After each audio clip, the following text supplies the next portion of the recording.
How is everybody today? You're in Religious Studies 3396, Christianity and Ethics. And I'm Lynn Mitchell, resident scholar in religion. Been teaching religious studies at the university since 1985. And I'll only mention that the first couple of times and hope you'll remember it from then on. But anyway, the last time we did some introductory kinds of things in which we tried to give some idea of what we'd be dealing with in a course in Christian ethics. And we tried to give some idea of what ethics is, but we're going to go back over a little of that today and expand on what we're going to be looking for as we do our reading.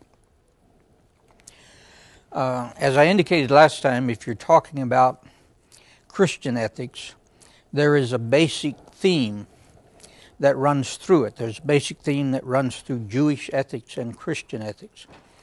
But particularly in terms of Christian ethics, that theme is identified as love.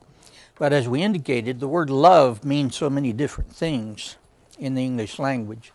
And when people use the word love, they're meaning so many different things that it's very important in Christian ethics to try to find out what content the word love has in Christian ethics.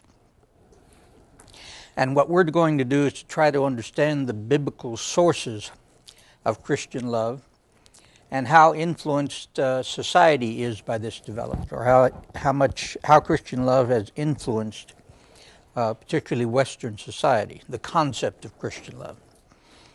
There's, of course, a difference between the concept of Christian love and Christian love. Concept of Christian love is an ethical construct, and Christian love is the application of that ethical construct. In a sense, ethics is an intellectual activity in which you're trying to understand, comprehend, elucidate moral principles. And in Christian love, to understand love is to understand, quote, the righteousness of God and the kingdom of God in the teachings of Jesus, and how they influence biblical social interpretation. Well, obviously, if you begin by giving Christian love as part of its content, a concept like the righteousness of God, that underlines what we emphasized last time, and that is that Christian ethics is a religious ethic. It's not primarily a philosophical ethic. A philosophical ethic would kind of begin from scratch, trying intellectually and through introspection and through speculation in the old positive meaning of that word, to try to find out what is the basis of human nature, what is the basis of human activity. And philosophers have been trying to do this since it became of interest to human beings. But the biblical ethic is a different genre from philosophical ethics. The Bible is not a book of philosophy. It obviously contains some things that can be philosophized about. It contains some things that can be related and correlated to philosophical ideas. But the Bible is basically a storybook, not a philosophy book. From the biblical perspective, human beings are not primarily philosophers. They are primarily historical beings. And so from the biblical perspective, God, who is the creator of human beings and of history, also relates to human beings through history. So when you go to the Bible, you read history in one sense of the word history. That is, you're reading the story. It's sacred history. You're reading the story of the relationship between God and human beings. And if you begin from that viewpoint, from that perspective, then how do you know what you're supposed to be and what you're supposed to do? If you have something to do with God, or if God has something to do with you, then obviously Christians and Jews will go to God to try to find out who they are, to try to find out what they're supposed to be and what they're supposed to do. And so that's the sense in which we mean that Christian ethics is primarily a religious ethic. Now, ethics does not have to be rooted in religion, but it does have to be rooted. It does have to be rooted in some perspective or some worldview. So unapologetically, if we want to try to learn about Christian ethics, we have to understand that it may not be politically or morally right for biblical Christians or Jews to try to coerce their particular moral perspectives on the rest of society or even on any individual. But that doesn't mean that Christians should go somewhere else to find their ethical roots than in their faith, because it is a faith-based ethic. Now, I misspoke last time, and I need to correct it a little bit. In my exuberance, I was talking about how Christian ethics helps people to look at people in a different way. And what I said was that, for instance, in the area of how people are supposed to look at certain individuals, for instance, people who are homosexuals, I made the point, which was improperly made. I made the point that from the perspective of Christian ethics, a Christian should not look at a person and talk about a person the same way an atheist down at the bar getting drunk might think and talk about a person. Well, that was an improper statement, because one of the things I want us to understand from this course is that there are a great many atheists that are very ethical and very moral. So I didn't mean to use that term atheist in that sense. What I should have said was that Christian ethics helps people to look at other persons and to talk about other persons and to feel about other persons in a way that should be different from the way someone who has no religious and no ethical root might think and speak and talk about him. And unfortunately, especially when you look at television, when these debates about homosexual rights or rights of anybody are debated on television by news people, quite often they choose representatives of Christianity who sometimes use language which is really not very Christian in the sense of a biblical view of how a person should be valued and how a person should be treated and how a person should be talked about. And that has become so obvious, in fact, in recent years, that even a man as conservative as Jerry Falwell, who has had a great deal more experience with homosexual friends than he used to have. In fact, one of his chief ministers came out as a homosexual and is now a minister to homosexuals, and so he's had conversation with him. So Jerry Falwell even has backed off and begun to realize that even though he might believe sincerely and very profoundly that homosexuality is a disorder, even a sin, that he probably shouldn't have been talking about them in ways in which he talked about them, because it's inflammatory, and people who have less Christian ethics might use that as an excuse for abusing people or keeping people from having their rights. And so that's what I meant by that statement. So I want us to understand that we're going to, of course, almost all ethics and all philosophy in history has been religious philosophy and religious ethics. If you're talking about Plato or Aristotle, you're talking about religious philosophy and you're talking about religious ethics. Atheism is a modern invention. Western atheism cannot be understood except in the light of biblical and Christian theism. because the theos, or the God, which atheists are opposed to in the West, is the theos of Christian theism. And so a modern Western atheist is still in the conversation that was begun by Christian faith and Christian ethics. But it is true, and I have some good atheist friends here at the University of Houston who insist that they are very ethical people, and their lives demonstrate that they're very ethical people.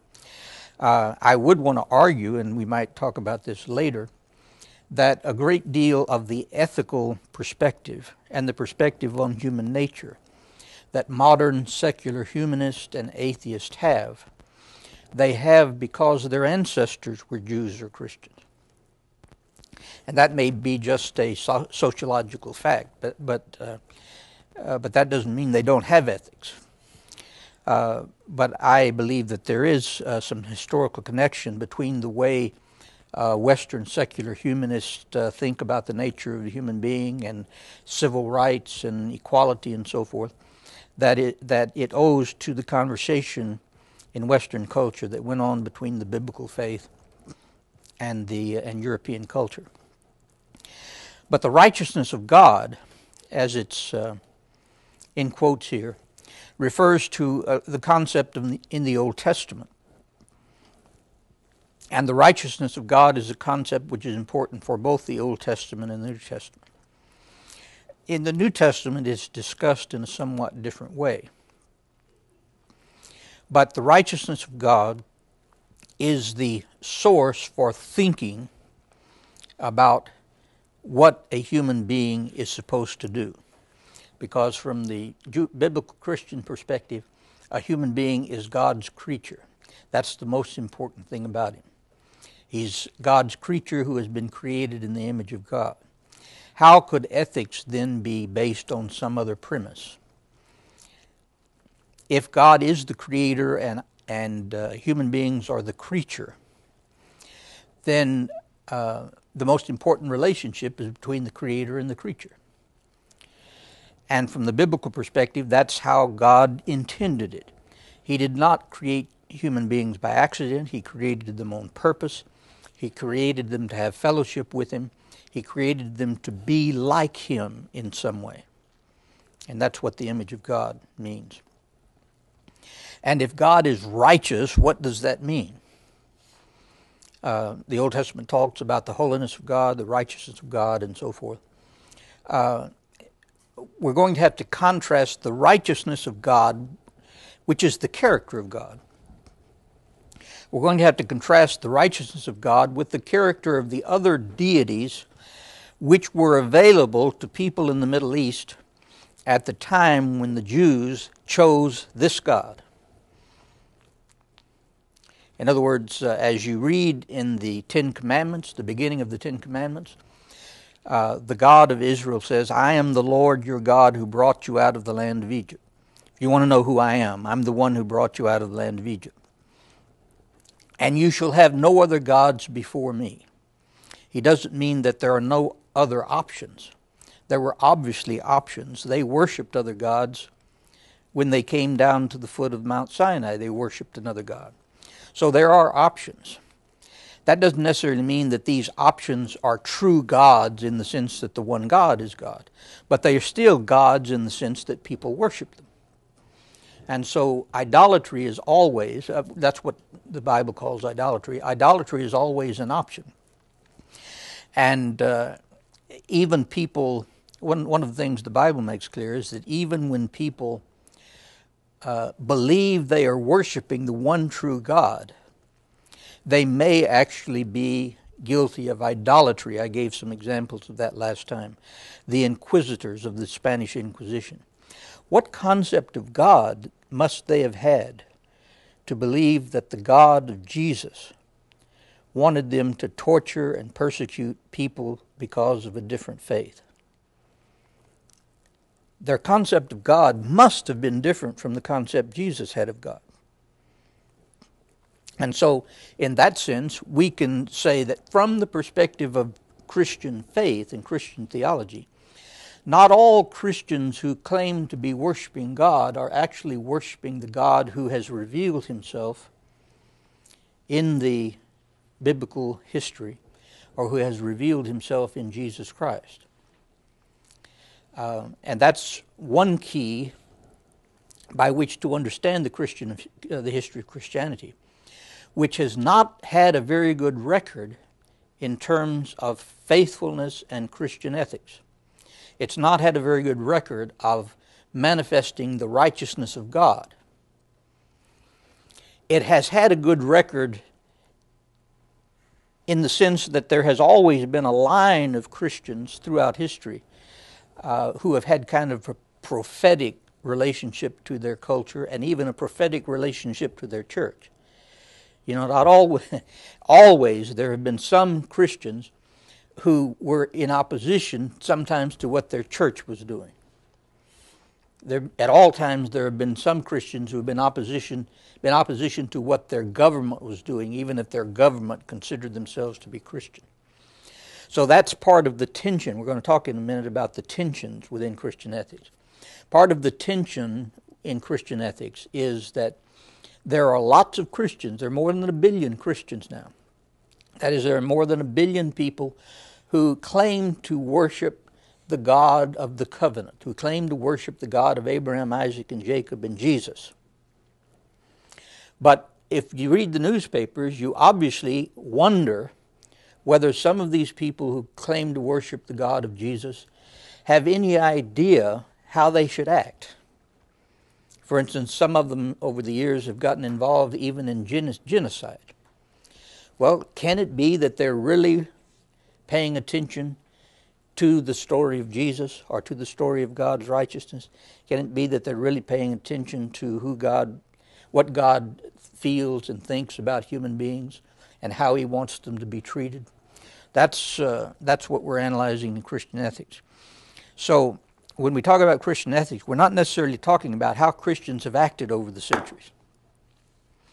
We're trying to analyze how they should have acted over the centuries. And that's a very important thing to understand. Because a lot of Christians simply have not acted in terms of the covenant that they supposedly have made with God. That God is a righteous God, and therefore his people should be righteous. But what is the content of that righteousness? What does it mean to treat people as God wants them to be treated? That's part of the content of Christian love. Now, in doing this, as I've indicated, we're going to be using 3 basic books: Christian Ethics by Wagaman, which is a historical introduction, which you need to be reading right now. And we're going to deal with some of it this morning. And then our basic text, named fairly well, is Basic Christian Ethics. And here we have chosen one man, and we could have chosen from dozens or scores of different people who have written books introducing us to ethics. And each one of them would have been slightly different. Because there's one thing about Christian ethics, just like Christian theology. A great deal of Christian theology and Christian ethics depends on where the person is coming from. That is, what kind of understanding he has, what kind of knowledge he has, what kind of experience he has, how intelligent he is, and so forth. All of these go into a person's analysis of Christian ethics. So that means that no 2 Christian ethics books will be exactly alike. So you just have to pick out one and start working on it. But any good Christian ethics book will contain the basic elements that you have to work on. For instance, this morning I'm going to make note of the fact that I disagree with one of the points made in the first chapter of Wagaman. And that's what ethics is all about. If somebody puts forth a perspective and you think that it does not fit with historical facts, and that it actually might skew a little bit your understanding of the history of ethics, then we can talk about that and see if we can come to a better conclusion on it. We also are going to be looking at a book called Christian Ethics and Contemporary Moral Problems, in which we're going to look at some issues such as abortion, which is right in the news and will continue in the news. And this has to do with the first project I've asked you to do, and that is to keep a scrapbook, just kind of an informal scrapbook from the newspapers. And if you get the newspaper, or if you have access to a daily newspaper, you can undoubtedly get 3 or 4 or 5 articles just from this week's newspaper on the question of abortion. There are two or three things happening every day. And that means abortion in terms of its personal impact, abortion in terms of its political discussion, abortion in terms of the medical discussion, and so forth. There are all kinds of things that ethics has to do with surrounding any particular subject. Ethics is a kind of a universal discipline. Ethics is something that has to do with everything that a human being does or thinks from the time he gets up in the morning until the time he goes to bed, and probably with things that happen while he's asleep. But anyway, ethics has to do with the whole of your life. It doesn't just have to do with specific questions on the outskirts of human behavior. It has to do with the core of your human behavior, how you act as a person. And so in Banner's book, we'll look at things like abortion. We'll look at things like environmental ethics, which is also going to be in the newspapers just about every week. And so that's the kind of scrapbook I want you just to get together and to make a kind of informal comments on them as you go along. Christian ethics, while largely an academic undertaking, is unthinkable apart from the community of faith, the church. That's what I indicated at the very beginning. Since religion and ethics has gotten injected into politics, and by the way, that's not a recent thing. Ethics and religion have been injected in every important political year in the history of the United States, because you can separate church and state, but you can't separate religion from culture. And you certainly can't separate ethics from culture. So on what basis do people make decisions about what laws should be passed, for instance, about criminal activity, or how criminals should be treated, how minorities should be treated, how the majority should be treated, how certain medical problems having to do with life and death should be treated, how the sexual views of a culture should be treated, because the way sexuality is viewed in a culture has a great deal to do with the way the culture develops, and it has to do with with some of the problems that people are going to have to deal with. Sexual ethics, for instance, has to deal with the question of unwanted pregnancies and so-called illegitimate births and so forth. And you've noticed over the years, sometimes the illegitimate births have gone up, sometimes they've gone down. What has ethics got to say about the impact of so many illegitimate births on our society, in making people poorer, in making people, putting people in a situation where they can't get a good education, and so on. Those are all ethical issues. They're also political issues, but the way you approach political issues will depend upon your own ethical perspective. There is an ethic, for instance, of kind of total selfishness, which says, I made myself, I'm a self-made person, so everybody else has to just do it on their own. I'm not going to help them. I'm going to try to keep the government from having any of my taxes so that they can do all this work, because it's their fault they're in this situation, and so they ought to dig themselves out. That's an ethic. That's an ethic based on a particular view of human beings, a particular view of society. And so a discussion that goes on in a political fight will probably have several different ethic perspectives involved. And Christian ethics, Jewish ethics, now Muslim ethics and other kinds of ethics have every right in our culture to come to the table and to try to influence people to understand human beings and rights and so forth from the perspective from which they come. And that's usually very helpful. But even though ethics is an academic understanding, morality is something else. Morality is what you do. And ethics is thinking about what you do. And what a Christian does, or a Jew does, is unthinkable apart from his community. That's one of the things in the recent presidential race. Joseph Lieberman tried to point out. He was not trying to say, well, I am an Orthodox Jew, and therefore when I get elected president, I'm going to try to force Orthodox Jewish perspectives on the American people.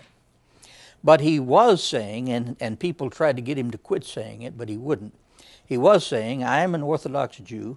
My ethical perspective comes out of being an Orthodox Jew, and it is a legitimate thing to contribute. My perspective is a legitimate thing to contribute to the discussion. It doesn't necessarily mean it's going to win, but it's a legitimate thing to contribute to the discussion because that's the basis upon which he makes his decisions about civil rights, about the nature of human beings, about equality, and so forth.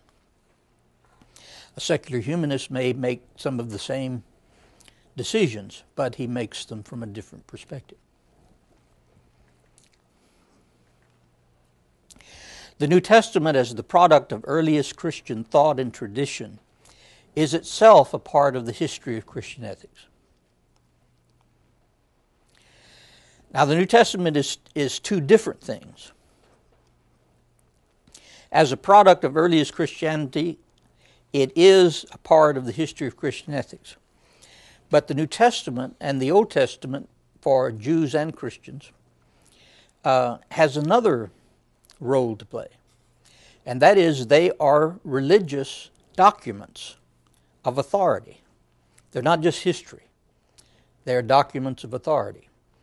And so usually Christian ethicists of every century have tried to go back to the Bible as the authority, the warrant, the criterion of what Christian ethics should be.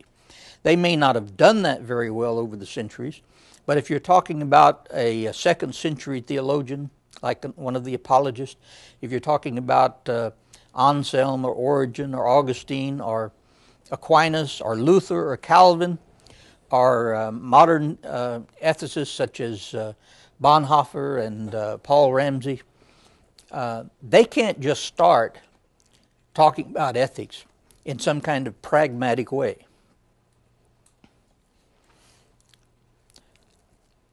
They can't just start with case studies and try to figure out some utilitarian or pragmatic or consequentialist way of solving an ethical problem. Their root as a Christian is in the New Testament, is in the Bible. And so they have to go back there. There's a little saying that people of all Christian denominations are now using. In fact, somebody's making $1 million selling these things that say, "What would Jesus do?" Well, that sounds kind of dippy to some people, and it may be kind of dippy. But at the same time, it is an extremely important thing for someone who is a Christian to have in mind when he or she is trying to decide what they're supposed to do about anything. In other words, Christian ethics is not, what does it feel like I should do in this particular situation?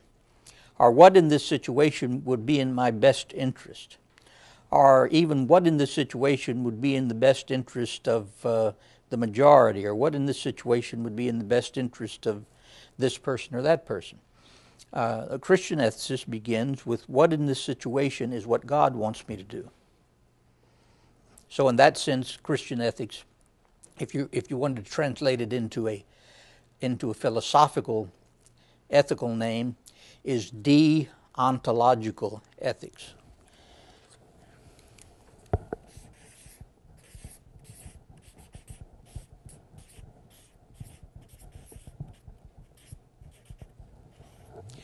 For instance, thou shalt not commit adultery. There's not much elaboration on that commandment. You can elaborate on it. That is, you can try to explain why a God of this character doesn't want people to commit adultery. You can explain the bad consequences of committing adultery. And those of you who have not yet committed adultery, you need to learn before you do the consequences of that, and that doesn't make any difference whether you're a Baptist or an atheist. Committing adultery has consequences. So you can also talk about how committing adultery also opens you up to bad consequences, such as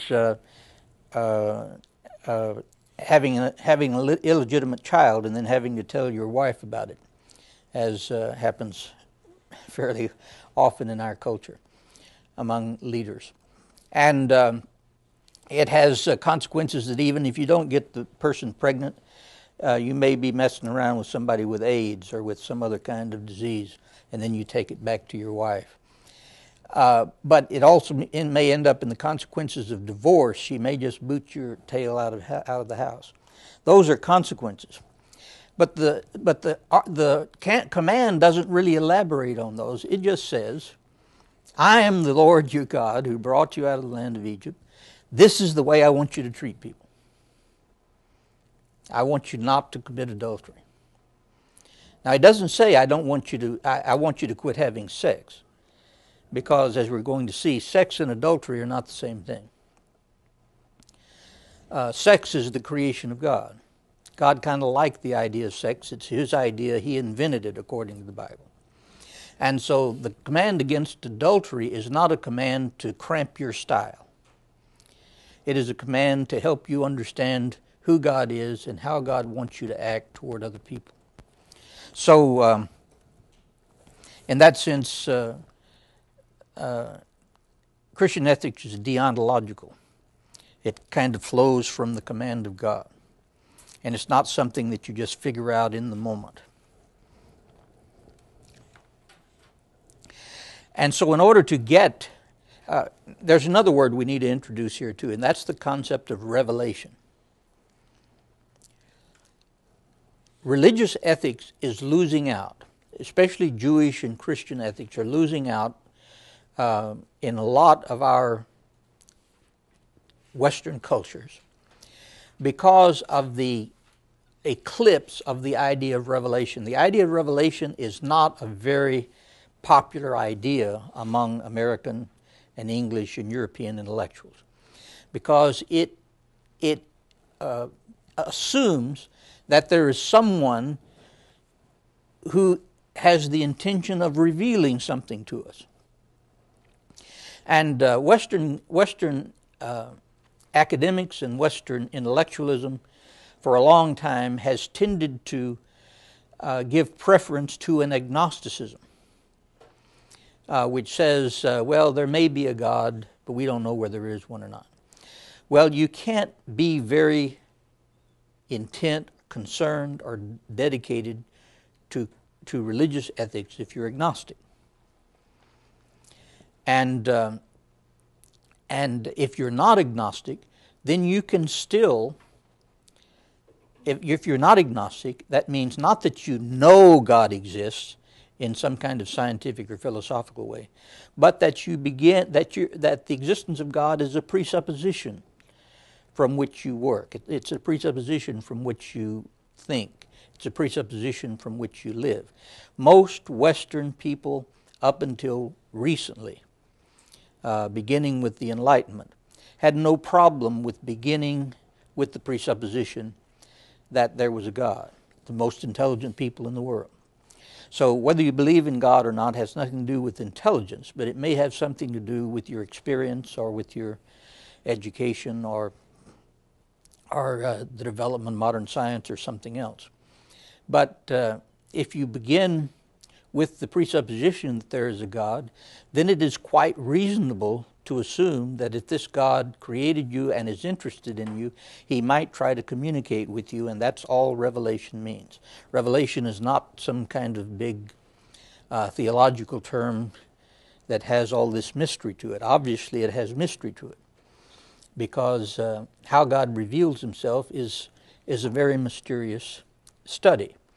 But the fact that if you presuppose that you're the creation of God and that God is interested in fellowship with you means that it will not be very hard for you to accept the idea that there might be a revelation from him in some way. Now, how that revelation comes may be a matter of dispute. But revelation is simply one of the least favorite ideas of modern intellectual and academic culture. But if you're going to understand Christian ethics, you have to at least open your mind to the possibility that this is a meaningful concept and actually points possibly to some reality. And that's the reason why the Bible and New Testament form a basic resource for ethics, because the Old Testament, the Hebrew Bible, points to the covenant made with Yahweh, with God, at Mount Sinai. It doesn't point to philosophical principles by which you live your life. It points to the covenant, the event, the relationship that God established with his people at Mount Sinai. The New Testament points to the covenant that Jesus established with his people at the cross and at the resurrection. Philosophy cannot possibly come up with the idea of the cross or use the cross as a basis for ethics. The cross is a historical, sacred event, and it gives meaning to ethics because of its nature, not because of its rationality. Christian ethics can be rational and should be rational, should be reasonable, but it does not arise from reason. It arises from an event. If a Christian wants to know how he's supposed to act and what he's supposed to be, he has to look at the cross and contemplate the cross and try to understand the meaning of the cross. So that's why the New Testament is so important. It's the testimony to the Word of God. It's also evident that Christian ethics was perhaps from the beginning substantially influenced by ancient philosophical traditions. Christian ethics was not created in a bubble. Christian ethics arose out of this sacred history that we're talking about. The Apostle Paul says that Christ came at the right time, and the Greek word for the right time is the Greek word kairos.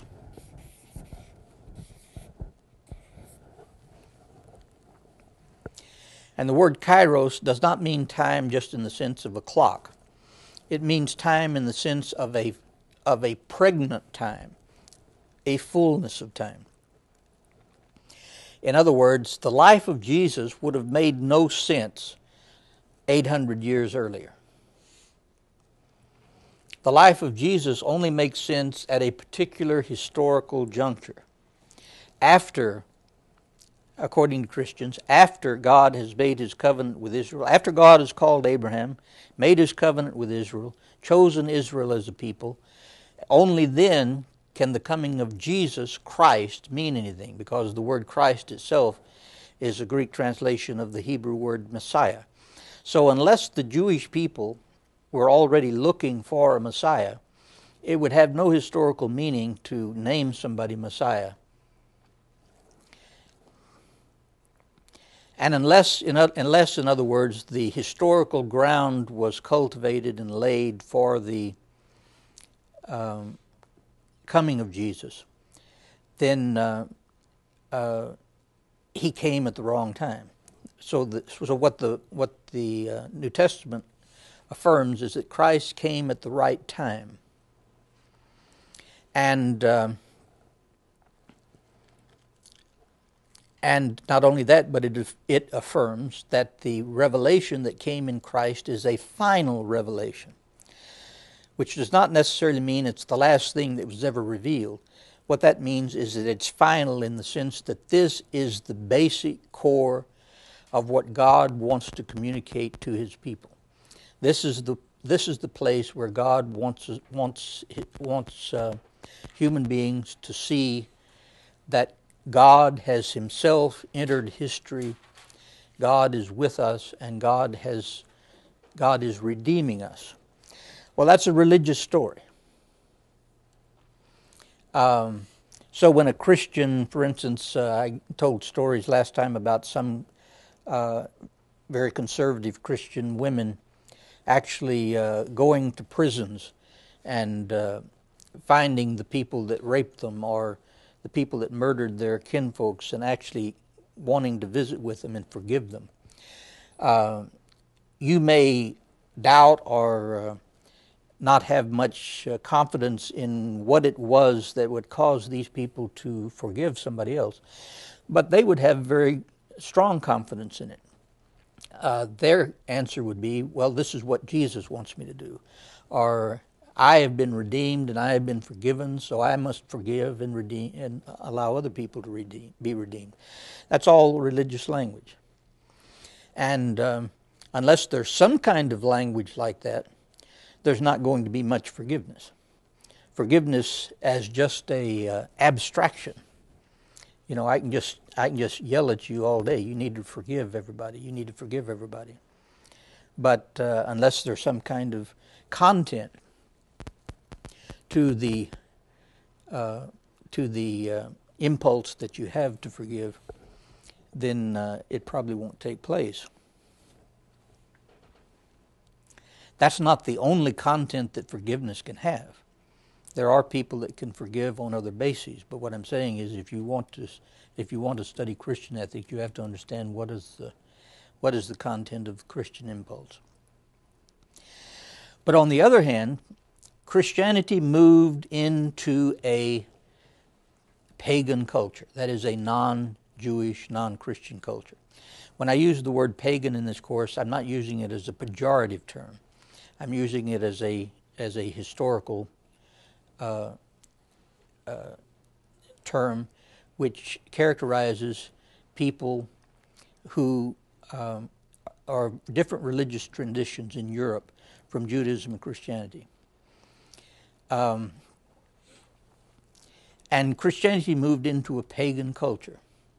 The religious life, it didn't move into a non-religious culture. There were no non-religious cultures for Christianity to move into. It moved into a pagan religious culture.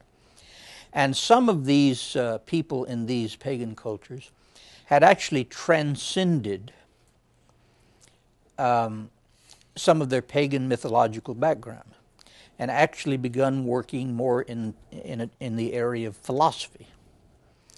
You know, there's a difference between Mithraism, which is a pagan religion, and Platonism. Well, one of the main differences is that in Platonism, mythology and pagan religious sensibilities, perspectives, had kind of been transcended.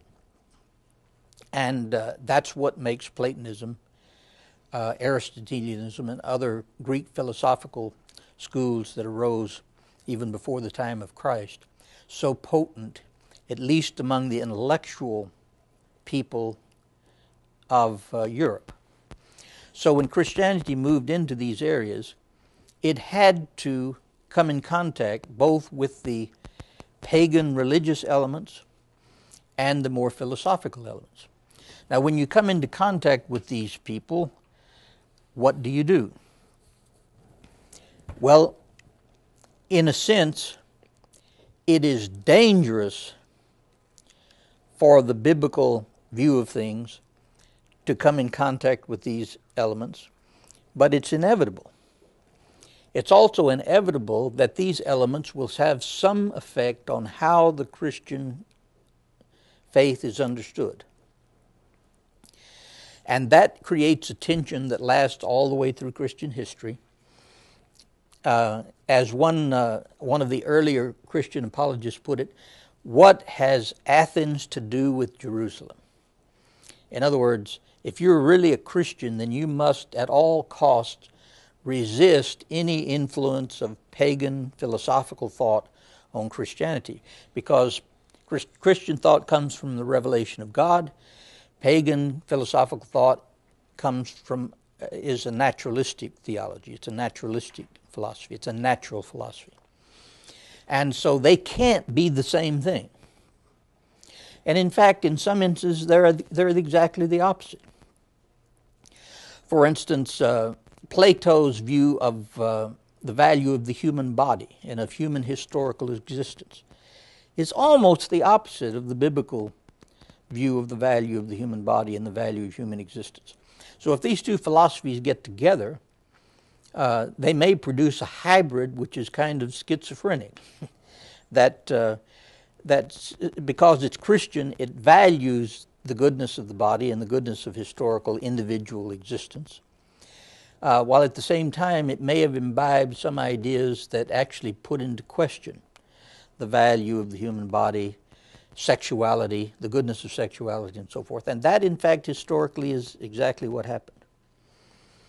So Christianity got some very good input from philosophies such as Platonism, Stoicism, but it also got some extremely bad input from particularly Neoplatonism, and more particularly from things like Gnosticism and Manichaeism, which were philosophies which cannot possibly be integrated or even correlated with the Old Testament, Jewish, Hebrew, early Christian view of the nature of human beings and the nature of God. Now, in the New Testament, I'll talk some more about that when we get to Wagaman. In the New Testament, though, there are some words that, since the New Testament is written in Greek, it will obviously use Greek words. The question when you're reading the New Testament and you're reading a Greek word or a Greek concept, does it mean exactly the same thing in the New Testament that it means in the Stoics or in Plato? For instance, one of the most famous quotations from the New Testament is from John chapter 1. In the beginning was the Word. The Word was in Christ. The Word was Christ.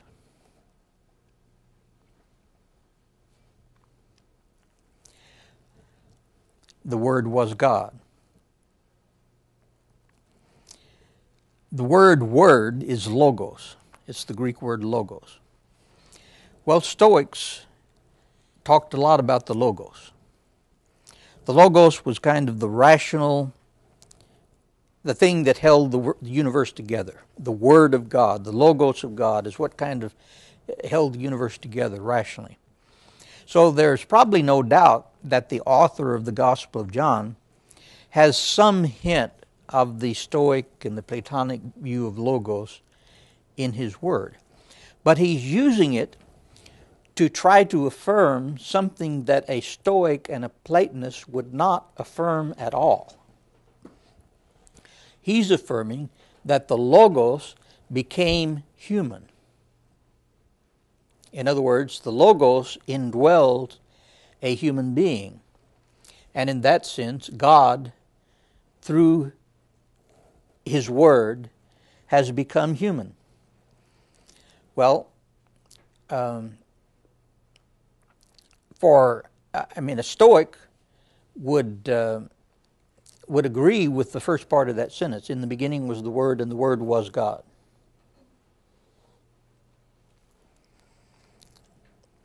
But it would not agree with the last part of the sentence. The Logos became human and dwelt among us. So there, John is using a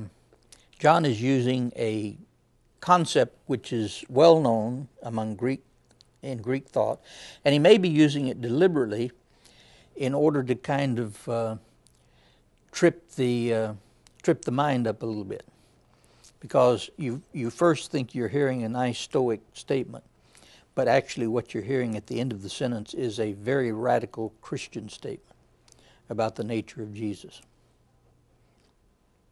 So in the beginning was the Word was with God, and the Word was God. I actually was misquoting a while ago because I got in my mind the New Living Bible translation, which is horrible. New Living Bible translation says, in the beginning was Jesus Christ. That's a horrible translation, because that does away completely with the Greek concept.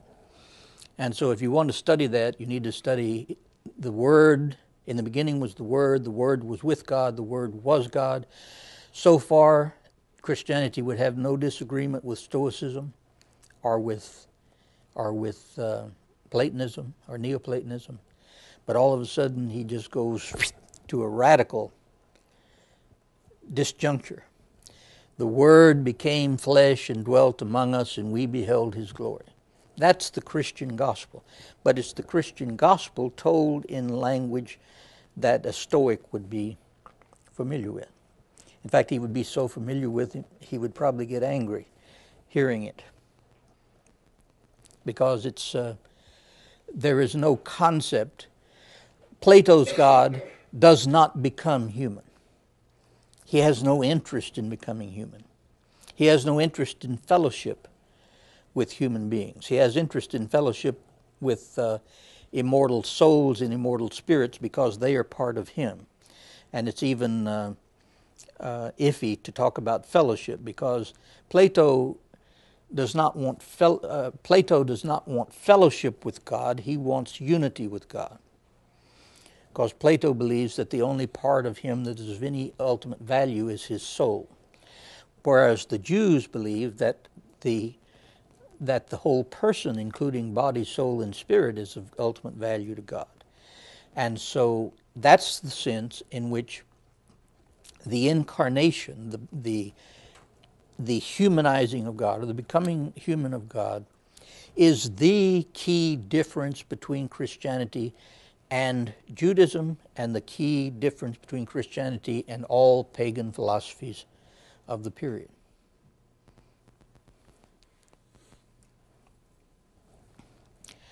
So anyway, there's this interchange. And the New Testament fights tooth and toenail the influence of Gnosticism. And we'll talk about that more extensively, because Gnosticism is just impossible to correlate, much less amalgamate with Christianity, without producing a hybrid, mythological hybrid. Because the Gnostics think Jesus is an entirely different person than the early Christians did. The early Christians were Jews.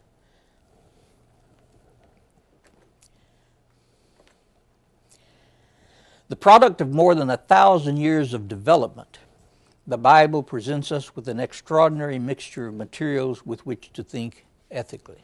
And we'll see those materials as we go along. The Bible is not a book. Sometimes we think that the word Bible means the book. It does not mean the book. It comes from the Greek word biblia, which means the books. The Bible is made up of dozens of different genres of book, made up of writings by dozens of different people over a period of more than 1,000 years. So it cannot be read like a philosophy book. It has to be read more in terms of the genre which it itself comes in. It comes in a certain package that you have to learn to read. And therefore you can't go to the Bible and get a philosophical a systematic philosophical theology or a systematic philosophical ethic. So what is ethics?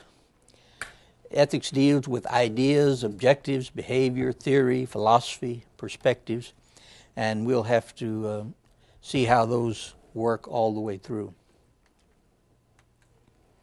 For the Bible to be appropriated into the work of Christian ethics, it must be seen to have some core of unity, however. It is especially important these days for theologians to emphasize the diversity of the Bible. And that's important for Christians because lots of Christians have become very sectarian. In other words, becoming so hardened in their own interpretation of the Bible, using just parts of the Bible to bolster their interpretation, that they don't realize that there was a great deal of flexibility and diversity in the way Christianity was approached in the New Testament. And that helps us to be able to understand and read the Bible, to understand that there's that diversity. Matthew, Mark, Luke, and John don't say exactly the same thing. If they did, then we only need one of them. Each says something different.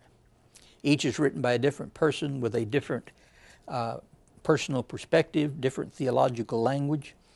If you read the Gospel of John and read the Gospel of Matthew, you would wonder if it was written by a person in the same religious denomination, because it uses very different language.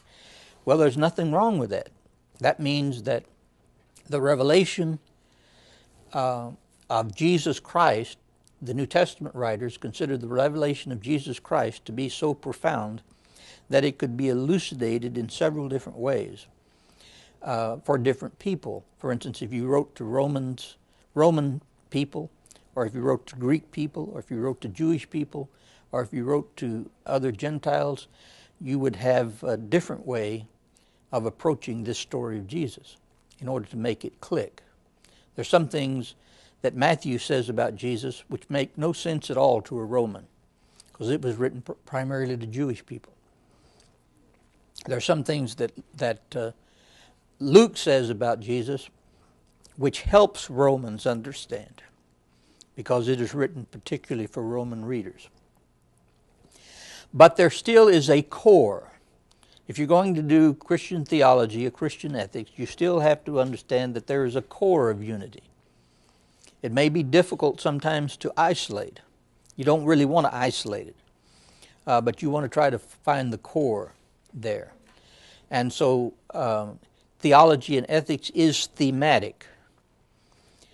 There are a lot of themes that are important for theology and ethics. And by the way, most contemporary theologians think that it is illegitimate to make a very strong distinction between theology and ethics, because in Christianity, ethics is theology. Ethics is trying to understand the relationship between God and what we do. So there are certain themes like creation. If you don't understand the Christian doctrine of creation, you won't understand any of the rest of the Bible. So creation, redemption, sin, the nature of man, Christology, eschatology, all of these are things that we'll talk about, because if you know the doctrine of creation, then you should be able to extrapolate the doctrine of eschatology, and vice versa. If you know the doctrine of eschatology, you should be able to extrapolate back to what the doctrine of creation is, because they are a whole. They are a whole. There is a unity there, even with all of the diversity that you find in the Bible. And so you can confidently affirm that in Jewish and Christian thought, human life and human beings and human bodies and human desires and human pleasures and human appetites are all essentially good because they're the creation of God. You can't affirm that, for instance, if you're a Buddhist. You will have a different view of things.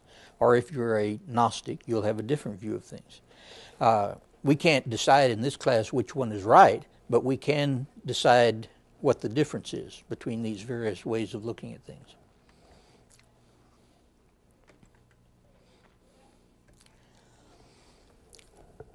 Here is a kind of a statement about the methods of ethics by Henry Sedgwick.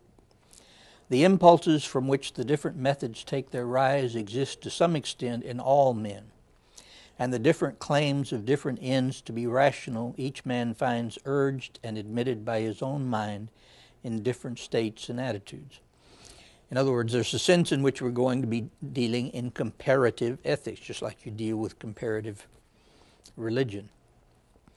But the purpose for dealing with comparative ethics is not to synthesize all ethics together, to come up with a final rational ethic. But it also means that you should not close your mind to any elements in other folks' ethics that might themselves be something of the reflection of God or the reflection of human, of what a human being is supposed to be. For instance, a great deal of the progress that Christian ethics has made in several areas in the modern world has to do with the collision of Christian ethics, Christian theology, with the Enlightenment. For instance, the separation of church and state is a concept which you cannot comprehend without comprehending two elements.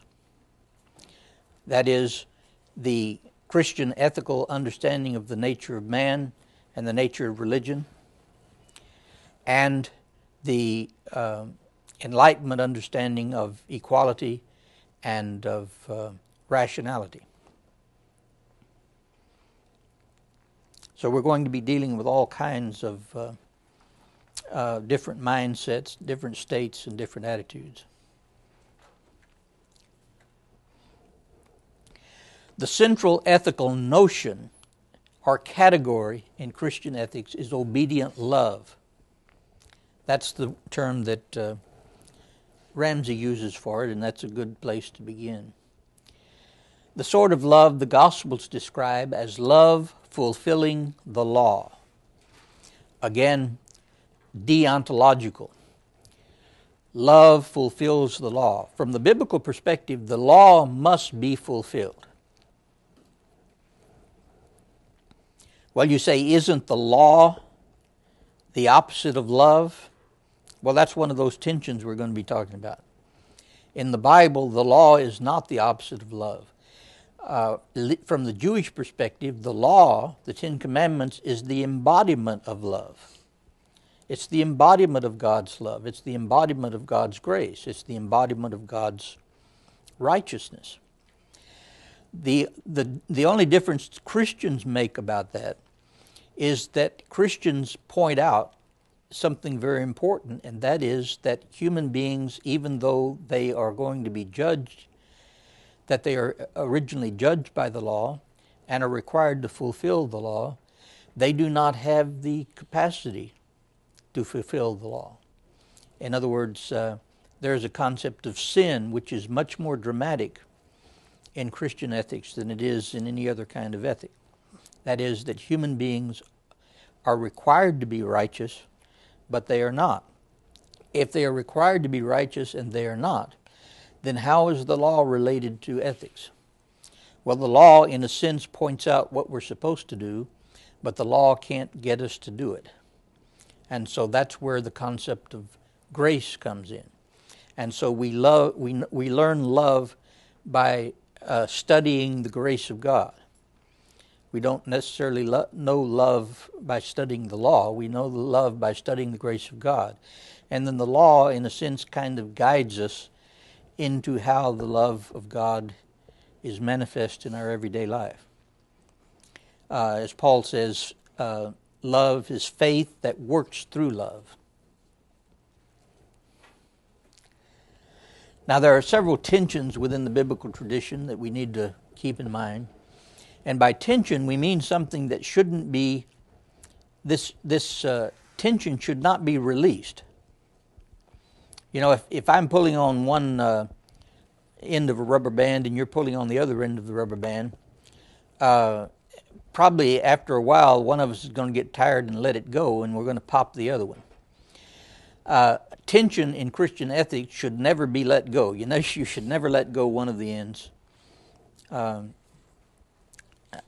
the expense of the other, because these tensions are Christian ethics and Christian theology is so profound and complex that once you just get a hold of one end of the tension, then you're leaving out quite a bit. So there's a tension in Christianity between revelation versus reason.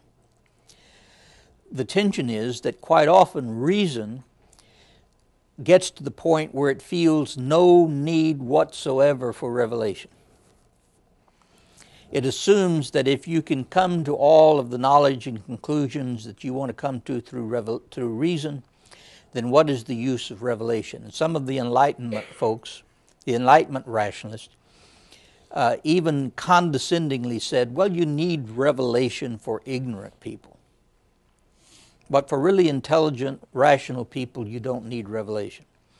Well, Christian theology and Christian ethics assumes not only that you need revelation, but that revelation has a priority over reason. That Christians should not be irrational or unreasonable, but they cannot get their basic view of the nature of reality from reason. It has to be revealed to them. And once it has been revealed to them, then they can reason about it. You can show the reasons why the cross of Christ might have meaning. You can elaborate on it. And you can try to eliminate unnecessary contradictions. You may not be able to eliminate paradoxes, but you can eliminate unnecessary contradictions. You can eliminate unnecessary silliness. But you cannot derive the concept of the cross of Christ from reason. So revelation versus reason always remains a tension, and you see that all the way through Christian history. Moral claims, in part, ethics makes claims for special revelation, knowledge, or insight that has been given to persons of faith and that is not available to those who are outside the community of faith. But in part, it also relies upon knowledge that is available to any person of normal intelligence reflecting on experience common to humanity. That's the reason why you cannot, unless somebody starts out with an extremely radical presupposition, such as that all human life is evil and human bodies are evil, and that means human sexuality and human enjoyment is evil. When you run into a guy like that, it's going to be hard to find common ground, because the Christian revelation is the opposite of that. But not everybody is that extreme. Most people just go along trying to live their lives in a pragmatic and utilitarian way. So you can find common ground. That's the kind of common ground that has to be found, for instance, for a Christian who's living in a democratic, pluralistic society. You can't just force some elements of Christian ethics on the society as a whole, but you might join together with people who have similar concepts and actually derive a public ethic, which we're going to be talking about, a public ethic. And that's what's been happening, for instance, even in some of the recent political things. Probably while this course is being taught, George Bush will probably still be president for a while. And if you watch him, he's not going to do what people on his extreme right want him to do. He's not going to be able to do that. He's certainly not going to try to do anything too much for people on the extreme left. But as president, he cannot just simply wipe all of the other political interests and political power out of the way and do exactly what some of his followers want him to do. So in that sense, he's going to have to come to a kind of a consensus ethic, and that's the way he's going to have to deal, for instance, with the abortion issue, with the Roe versus Wade issue.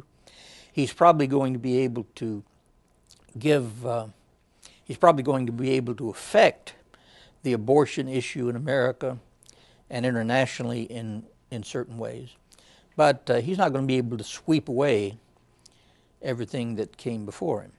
And so, and that might be, that's a tension for him. Because if a person goes in with the view that abortion is simply wrong, it's an assault on human life and human dignity, then you have to kind of compromise in order to be president, because you're not going to be able to get everything you want. So in reflecting on the experience of common humanity, he's going to have to listen, at least listen to why some people think maybe another approach is necessary for the common law, common good. The biblical legacy taken as a whole would seem to suggest that serious thought about ethics must employ both revelation and reason. Although the meaning of revelation, the nature of reason, and the proper way to employ the two together have been elaborated in very different ways through Christian history. That complicates the matter. That is, Christian ethics, the church tried to establish the Pope as the final authority whose language would settle the issues, but that has never quite done the job.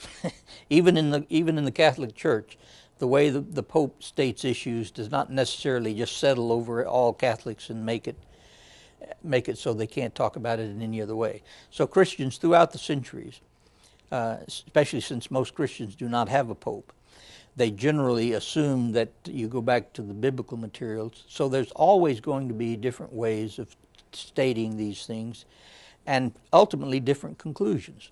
Like there are going to be some Christians who are pacifists, absolute pacifists, who do not believe that you can participate in war, that you can't even be police, you can't even be a judge.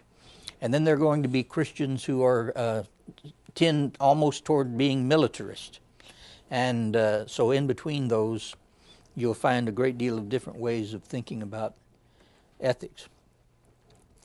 Another tension is materialism versus the life of the Spirit. It has been said, and this is true, Christianity is the most materialistic religion in the world, by which they mean what I've just said. Christianity believes in creation. Creation is good. Everything that God created is good. So there's nothing evil about your appetites. There's nothing evil about your sexual desires. There's nothing evil about anything that God created. But there is a tension between those things and the Spirit, because the Spirit indicates that part of your ethic which takes into account that you can't just totally fulfill your own appetites without consideration of who God is and the importance and the value of other human beings. So there has to be that tension. Bible says God created everything and He said it was good. But biblical materialism does not value the material as an end or the purpose of human existence. So here we have a biblical tension between strong affirmation of the goodness of created, physical, even sensual existence on the one hand, and the assertion of spiritual values transcending the material on the other. So that's a major theme we'll go through. Universalism versus group identity. We still have the problem in Christianity and in some forms of Orthodox Judaism of developing the idea we're the only ones going to be saved. God just loves us, and we're doing things so exactly right that we're going to go to heaven and everybody else is going to hell. There's a tension in Christianity between universalism and group identity, which is extremely important, and you can't let go of either of those. That means that you can affirm absolutely the centrality of the Christian faith, while at the same time not claiming control over the judgment of other people, or claiming control over understanding the mind of God and how God may be related to other people. And this tension goes all the way through the Old Testament. We'll look at it, and it also goes through the New Testament. And we'll be talking next time some more about some of these tensions: grace versus law, love versus force, status versus equality. So look at those tensions in your first chapter of Wagaman, and we will elaborate on some more next time. Thank you.